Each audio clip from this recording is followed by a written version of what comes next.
There is a false belief, that people can walk around and just shoot from eye level all the time. That gives you pretty, we're always looking at eye level. So what happens is you just kind of get a boring image that way.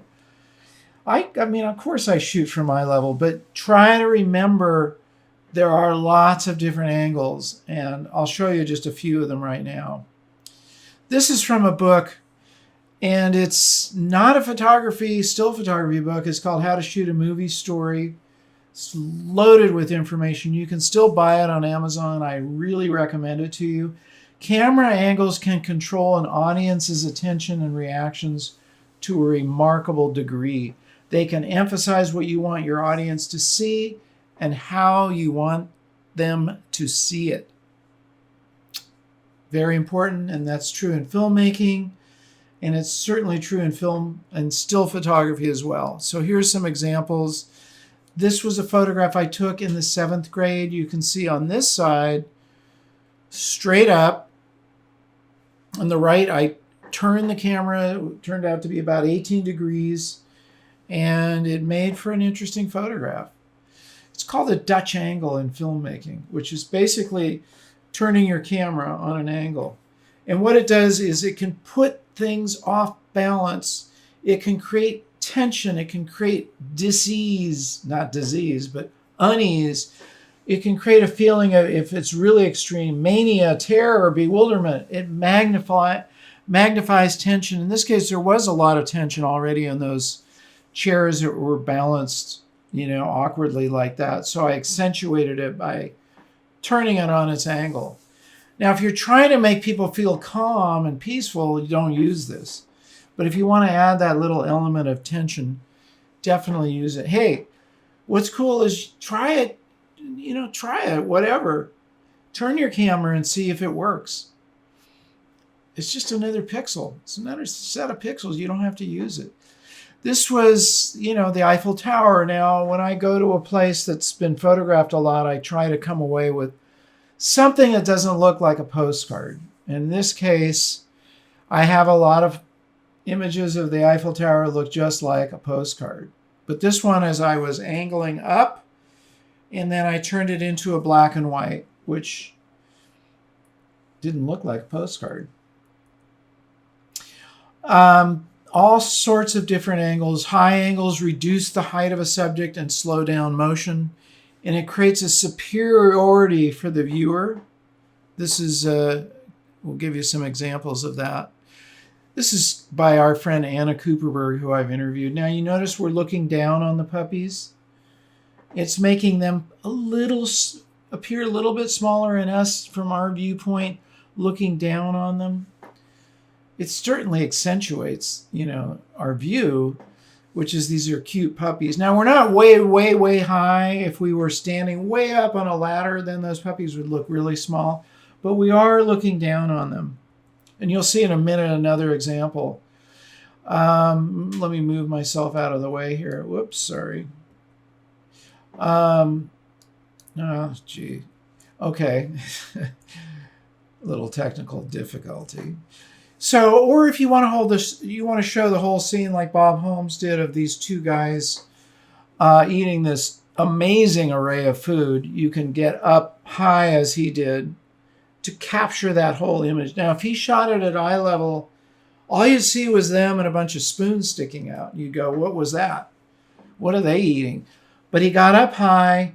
He, photographed down. Now, the other thing is you can do an overhead shot. This is Bob also. And this was an establishing shot that he used in his story about this vineyard. Shot it with a drone. Shot video, but also stills. Drones are awesome because you can get up high and you can find things you can't see otherwise. I mean, you can find like this, the tractor and the vineyard fields. You can see the curve of a river that you couldn't see if you're just standing on the ground. There's all kinds of cool things. If you are able to add a drone to your toolkit, they're really handy. Low angles exaggerate high, speed up motion, and makes the subject command attention. So remember the puppies a moment ago? Hunter Freeman shot low, which really accentuates these dogs, puts them front and center into the frame, and they appear much bigger than they actually are because we're low. It's another cool tool. I love Hunter Freeman. He is just such a playful photographer. He's so cool. And I have all these guys' interviews. You guys should watch them later on. Side angles gives you the feeling of increased speed. This is from Florian Schultz, an amazing wildlife photographer, nature photographer. Shot this musk ox from the side. It actually speeds up their motion. You notice that he also panned the camera because the foreground and the background are blurry, but the musk ox is still. So he had to move the camera along with it while it was moving. That's a good technique to remember. And then Anna Cooperberg photographing this one child at eye level. When you shoot at eye level, especially when you connect with someone's eyes, you connect with the subject. Now, I gave a critique just recently. This was for someone showing a before and after smile of their patients. And it was good, but it cut out their eyes and cut out their face. So I said, make sure you include the full face, because the thing we do as humans is we connect with people's eyes. Same thing with animals. You connect with their eyes. You know, they say eyes are the windows to the soul. Very true. You immediately go to the person's eyes. And a skill that you need to have as a photographer is looking at people. Don't dart away. Don't be all caught up in your camera. Look at the person. After you get your camera set up, your main focus should be on them and looking at them and connecting with them. If you're shy, you need to practice this. There's actually a course that we offer as part of my consulting group on effective communication. Yes, I have a consulting group, and we do offer this to businesses, but it could easily be delivered to you guys as photographers. One day I'm going to open up a whole consulting branch just for photography. Stay tuned. Okay, geometry. My mentor as a photographer was Henri Cartier-Bresson. You guys should look him up if you're not familiar with his work. Buy his books on Amazon. Go to an exhibit if you have one around. He said, the greatest joy for me is geometry. That means a structure. It's a sensuous pleasure, an intellectual pleasure, at the same time to have everything in the right place.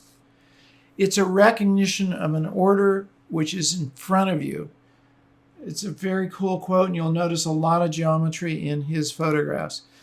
Now, this isn't the greatest photograph in the world, doesn't really have a punctuation point, doesn't have a subject, but it is an illustration of geometry. This is the Bixby Creek Bridge, which has been photographed and used in many, many films. If you ever saw Big Little Lies, they use it in their intro. It's in Play Misty for Me. It's in a lot of films and a lot of ads. It's very photogenic. It's in Big Sur, and the fire, we just had a fire up here in the mountains.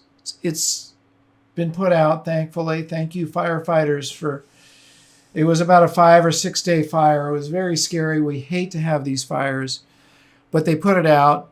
But it does have a lot of geometry. The arc of the bridge, the line here, the rectangles, even these pyramid shapes in the rocks here, lots of geometry. Look for geometry. It's always going to be interesting. Just look for it. It's always there. Please subscribe and enable the bell so you don't miss any of our new shows. Like the video and please share it and leave your comments. I love hearing from you. And remember to get out and capture your own images of life.